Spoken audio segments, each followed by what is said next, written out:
Hello வணக்கம். பஞ்சபாண்டவர்கள் துரோணாச்சாரியார்கிட்ட will வித்தை கற்றுக்கிட்டே இருந்தாங்க.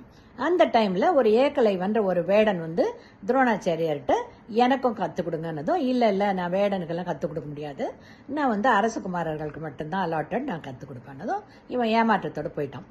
அதுக்கப்புறமா இவன் மறைஞ்சிருந்து இந்த வில் வித்தையை ஃபுல்லாக பார்த்து கற்றுக்கிட்டான். ரைட்டா? அதுக்கப்புறமா ஒரு சமயம் ஒரு நரி மேலே அவன் ஒரு அம்பு அவன் செக் பண்ணுறதுக்கு அவனுடைய வித்தியை செக் பண்ணுறதுக்கு போட்டிருக்கான்.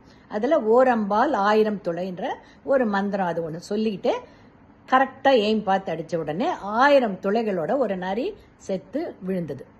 அந்த டைமில் இந்த பஞ்சபாண்டவர்களும் துரோணாச்சாரியன் கிராஸ் பண்ணும்போது பார்த்த உடனே துரோணாச்சாரிக்கு ஒரு ஆச்சரியம், இது அர்ஜுனன் தவிர வேற யாராலையும் இந்த வித்தை இன்னும் கற்றுக்கல.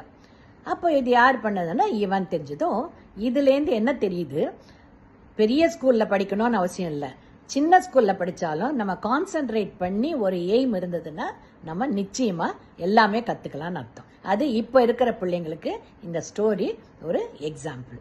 ஓகேங்களா?